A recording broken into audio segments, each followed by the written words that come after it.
Cappella Books family to City Hall today in recognition of their 30th anniversary. If, according to Cicero, a room without books is like a body without a soul, then A Cappella Books has filled Atlanta's homes, hearts, and city for 30 years with purpose, conscience, and inspiration. And if, as Henry Ward Beecher asked, where is human nature so weak as in the bookstore, then A Cappella Books has been tempting our human desire and impulse to succumb to the magic of books for 30 years. And if, as America's favorite book critic Oprah Winfrey noted, books were my path to personal freedom, then A Cappella Books has been liberating Atlantans for 30 years. It's my pleasure to welcome you all to celebrate the role that A Cappella Books has played in our community for 30 years. It's where we go to be better, to laugh, to cry, and ultimately to feel alive.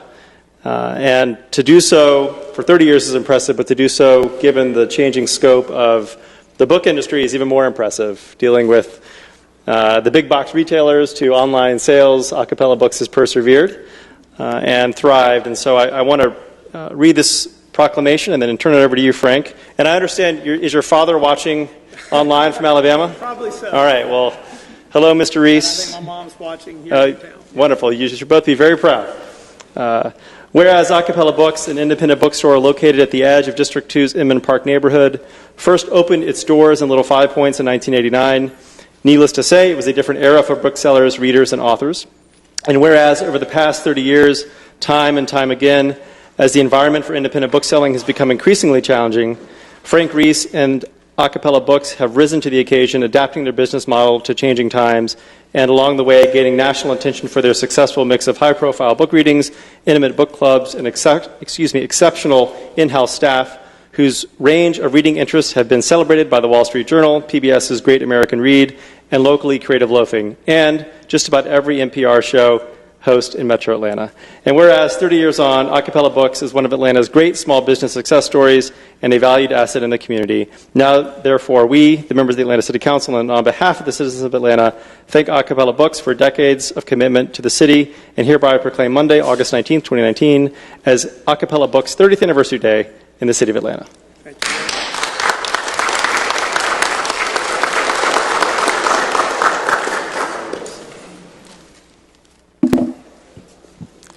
That's the first thing. Thank you. So I became a bookseller in San Francisco, and so when I moved back home to open A Cappella, I had this idea that I was bringing a San Francisco bookstore to Atlanta.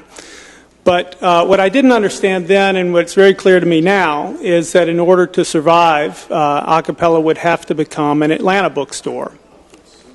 And so today I would like to acknowledge the role that the city of Atlanta has played in shaping A Cappella. It started right off the bat when I had to, in my very first year of business, call the city of Atlanta to have the electrical inspector come force my first landlord to bring the wiring in his property up to code.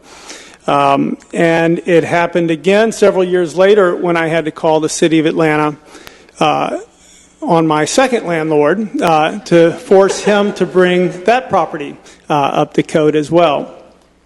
But more interestingly, more significantly, it's been about the relationships that we've built in all these years in the community, individuals and institutions, including even here at City Hall, where several times a year we come when authors are discussing and signing their new books. And we've gotten to work with a number of wonderful people, including most memorably one of the great figures in Atlanta history, the late Herman Russell. And we more regularly over in our district work at the Jimmy Carter Presidential Library and the Carter Center, where we have hosted hundreds of author events with Atlanta legends like Ted Turner and Andrew Young, and even President Carter himself. I can remember one particularly wonderful time at the Carter Center when Harry Belafonte was the author presenting his book, and in the green room beforehand there was an audience of Reverend Joseph Lowry and C.T. Vivian and my boyhood hero, Hank Aaron. So it's been wonderful times over there. And we've gotten to work at Ebenezer Baptist Church. We've worked at the Temple on Peachtree, where I happen to be bar mitzvahed. And we, closer to home, have worked with all the universities and colleges in town, Atlanta University Center, Georgia Tech, Georgia State, and in our immediate neighborhood at Manuel's Tavern, where one of my favorite memories was hosting a book signing for probably the greatest living Atlantan, our Congressman, John Lewis. And, of course, the literary community in Atlanta, the authors we've gotten to know, their books have filled our shelves, starting with the patron saint of A Cappella Books, the late Paul Hemphill, and carrying on into today's great writers in Atlanta like Tayari Jones and Susan Rebecca White and Anthony Grooms and Jessica Handler, Hank Klibanoff, Melissa Fay Green, and so many more. And because Atlanta is such a great cultural hub for this part of the country, there's never been a shortage of bright, creative, colorful characters to work at A Cappella Books. And a number of them are here today, and a number are not. I appreciate all the contributions they've all made. And most crucially, it was in Atlanta where I met my wife, Cynthia Smith, and we raised our daughters. I almost made it through. Hannah and Bella. And I can say for sure that without Cynthia's support through the years, A Cappella would not have endured as it has.